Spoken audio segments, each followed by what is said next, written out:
My name is Ambassador Dr. Arikana Chihombori, QUAO. I'm the African Union Ambassador to the United States. I'm here this evening attending the African Global Super Center event here in Reading, Pennsylvania.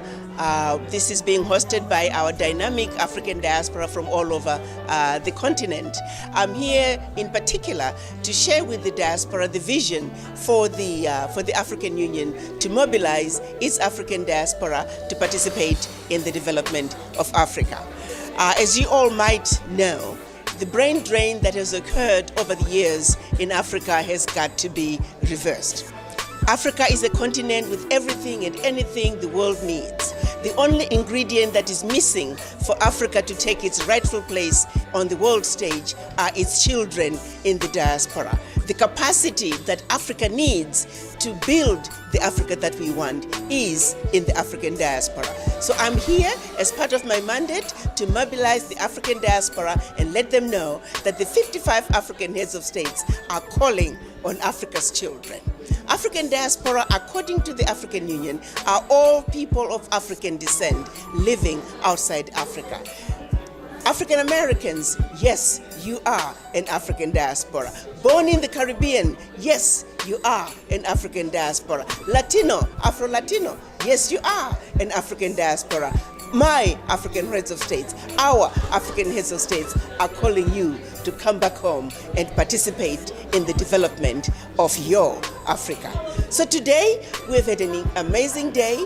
We met, we strategized, and on my end, I did share with the African diaspora some of the programs that we have implemented coming out of the African Union mission in Washington, D.C. The one most exciting one was the one pertaining to the building of the African Centers of Excellence, which we are calling Wakanda Villages. We are privileged to have had an amazing head of state step up and give us land. That's President Lungu of Zambia. So the first Wakanda village is going to be built on the Victoria side of Zambia in Livingstone, and on that property we are hoping to have a 1,000-bed hospital, 3 5-star hotels, an agricultural farm, a pharmaceutical manufacturing plant, a solar power plant, plus of course the infrastructure and housing development to support that particular project. How are we going to fund that project? Currently, I'm in the process of mobilizing and educating the African diaspora about this amazing program and how other African countries are reaching out. Zimbabwe is wanting to give us some land.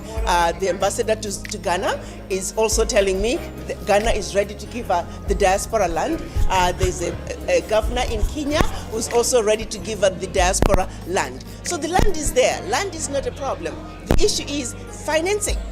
Like I always tell the diaspora, without money, you have no voice. So now we are going on a campaign where we are mobilizing the diaspora, encouraging them to open African diaspora accounts in their regions, and we are looking to raise $1 billion by the end of next year. As you all know, next year is so significant in the sense that it is 400 years since the first slaves set foot on the shores of the Carolinas. So we are going to be looking back, reassessing where we have been the past 400 years. But one thing we do know for sure, that we have to turn the corner. We cannot continue another 400 years. Our circumstances as Black people must change. We're also being reminded that this year, we are 214 years since the Berlin Conference. Berlin Conference is very much alive and well in our daily lives. As long as the individual African countries are who they are, Berlin Conference is alive and well. And until Africa comes together and speaks with one voice, one continent, one heart, one mind, proud and strong, Africa is going nowhere. So it is a must. The African Union is saying one Africa, one voice. The children of Africa must come together. We must, for a change, begin to behave as children of one mother Africa. It is only and only then can Africa take its rightful place on the world stage. So these are some of the messages I'm taking to the diaspora to say the African Continental Free Trade Area is in the process of being ratified. The protocols for the free movement of people are in the process of being ratified. Our Africa is getting ready to open wide open, and we want the children of Africa to come in and take their rightful place before the rest of the world does, because the rest of the world is already strategizing as to how they are going to take advantage of the new Africa with its doors which are completely wide open. And I am on a mission to see to it that the African diaspora get on the right track, get on that driver's seat, and drive your continent to its rightful place on the world stage as a united front of Mother Africa's children. That's why I'm here today. Thank you.